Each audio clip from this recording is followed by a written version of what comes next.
दोस्तों, मैं हूं आपका दोस्त हरेंद्र। मैं अपने YouTube चैनल हरेंद्र एजुकेशन 2.0 में आप सभी दोस्तों का स्वागत करता हूं। दोस्त, आज हम पढ़ने वाले हैं हाई स्कूल का मॉडल पेपर। यह कक्षा 10 का विज्ञान का मॉडल पेपर है। इसके 4 पार्ट हो चुके हैं, यह इसका 5वां पार्ट है। कक्षा 10 में अच्छे अंक प्राप्त करने के लिए इस मॉडल पेपर का आप सहयोग ले सकते हैं। गाइज, यदि आप इस मॉडल पेपर को देखते हैं तो आप कक्षा 10 में पास ही नहीं बल्कि अच्छे से अच्छे अंक प्राप्त कर पाएंगे। चलिए मेरे दोस्त, शुरू करते हैं। प्रश्न नंबर 1, अवतल दर्पण के फोकस पर रखी वस्तु का प्रतिबिंब बनता है तो कहाँ पे बनता है मेरे दोस्त? अनंत बनता है, अनंत पर। कहाँ बनता है? अनंत पर। प्रश्न नंबर 2, 1 किलोवाट घंटा में जूल की संख्या होती है तो कितना जूल होगा? 3.6 गुणे 10 घाते 6 होता है। प्रश्न नंबर 3 हमारा है, बिजली की बल्ब में फिलामेंट होता है तो उत्तर हमारा क्या है? टंगस्टन का। जबकि प्रेस में, इस्त्री में जिससे हम कपड़ा को प्रेस करते हैं उसमें नाइक्रोम का फिलामेंट लगा होता है। इसे भी याद रखना।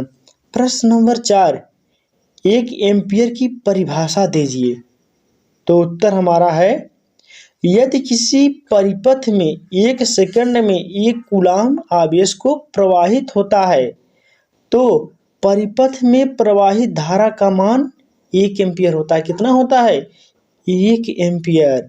प्रश्न नंबर 5, ओम के नियम का सूत्र है तो क्या है? V बराबर I गुणे R है। क्या है? V बराबर I गुणे R है। जबकि प्रश्न नंबर 6 हमारा है, एक अश्व शक्ति बराबर होता है तो किसके बराबर होता है? 746 वाट के बराबर। किसके बराबर होता है? 746 वाट के बराबर होता है। प्रश्न नंबर 7, क्रीम रूप परिशेष का भाग है। किसका भाग है? तो बड़ी याद का भाग है, कोलन का हिस्सा है। प्रश्न नंबर 8, फेफड़े में शुद्ध रक्त आता है तो कहाँ पे आता है? बाएं अलिंद में। प्रश्न नंबर 9, जठर रस स्रावित होता है कहाँ पे? अमाशय से स्रावित होता है। पादप में जाइलम उत्तरदायी है जल वहन के लिए। जाइलम क्या करता है? जल को ले जाता है। जबकि फ्लोएम का कार्य। प्रश्न नंबर 11, पौधे में भोजन का स्थानांतरण होता है तो फ्लोएम द्वारा। तो फ्लोएम का क्या कार्य है मेरे दोस्त? यह भोजन का स्थानांतरण करता है, अर्थात भोजन को ले जाता है। प्रश्न नंबर 12, हमारे पाचन में अम्ल की क्या भूमिका है? तो हमारे पाचन में उपस्थित हाइड्रोक्लोरिक अम्ल अर्थात HCl एक अम्लीय माध्यम तैयार करता है और जो पेप्सिन एंजाइम की क्रिया में क्या होती है? सहायक होती है और यह भोजन में उपस्थित कीटाणुओं को नष्ट कर देता है और भोजन को सड़ने से बचा लेता है। प्रश्न नंबर 13, द्वार कोशिका उपस्थित होती है तो कहाँ पे? रंध्रों में। रंध्रों में द्वार कोशिका रंध्रों को खुलने और बंद करने में सहायता प्रदान करते हैं। प्रश्न नंबर 14, क्षारीय विलयन में फिनेप्थेलीन सूचक का रंग होता है तो कैसा रंग होता है? लाल, रेड होता है। जबकि 15, शुद्ध जल का pH मान कितना है? तो 7 है, अर्थात जो शुद्ध जल है वह न तो अम्लीय है न तो क्षारीय है बल्कि उदासीन है। प्रश्न नंबर 16, धावन सोडा का रासायनिक सूत्र धावन सोडा का रासायनिक सूत्र तो क्या है? Na2CO3 into 10H2O। यही क्या है? धावन सोडा। इससे हम कपड़े की सफाई करते हैं। प्रश्न नंबर 17, पेयजल में जीवाणु रहित करने के लिए प्रयोग किया जाता है तो CaOCl2 अर्थात ब्लीचिंग पाउडर का प्रयोग किया जाता है। इसे भी याद रखना। प्रश्न नंबर अगला हमारा आ गया, स्टैनली मिलर के प्रयोग का सचित्र वर्णन कीजिए। स्टैनली मिलर का प्रयोग का सचित्र वर्णन।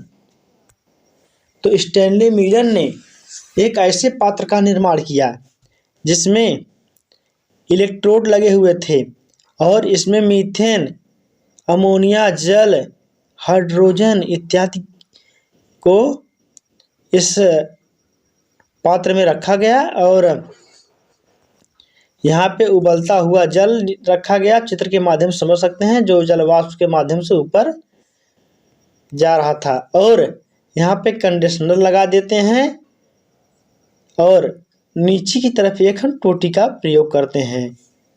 और इस प्रकार से स्टैनली मिलर तथा हेराल्ड सी यूरे ने 1953 में प्रयोग किया और प्रमाण दिए कि सरल अकार्बनिक अणुओं से कार्बनिक अणु की उत्पत्ति होती है, अर्थात कार्बनिक अणु उत्पन्न हो सकते हैं। और उन्होंने ऐसे वातावरण का निर्माण किया जो संभवतः प्राथमिक वातावरण के समान था, जिस प्रकार से पहले वातावरण हुआ करता था मेरे दोस्त पहले के समय में।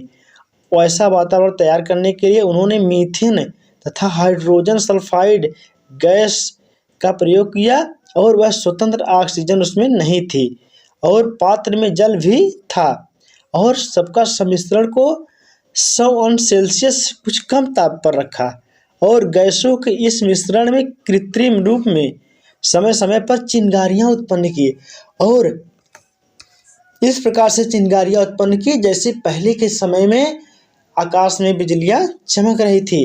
और इसके प्रयोग से यह पाया गया कि 15% मीथेन का कार्बन उपयोग हुआ और जो सरल अकार्बनिक यौगिकों में परिवर्तित हो गया और इन अकार्बनिक यौगिकों में विभिन्न अमीनो अम्ल संश्लेषित हुए जो कि प्रोटीन अणु के निर्माण के लिए आवश्यक हैं। और दोस्त इस प्रकार से जीवन की उत्पत्ति के लिए स्टैनली मिलर ने अपना प्रयोग किया जो कि सफल रहा और उन्होंने उपयुक्त प्रमाण के आधार पर कहा कि हम परिकल्पना कर सकते हैं कि शायद जीवन की उत्पत्ति अजैविक पदार्थों से हुई है। और इस प्रकार जीवन की उत्पत्ति मेरे दोस्त आदि सागर के जल में बहुत समय पहले हुआ था। गाइज मेरा वीडियो कैसा लगा कमेंट करके ज़रूर बताइएगा और जो मेरे भाई बहन चैनल पे नए आए हैं चैनल को सब्सक्राइब कर लेंगे।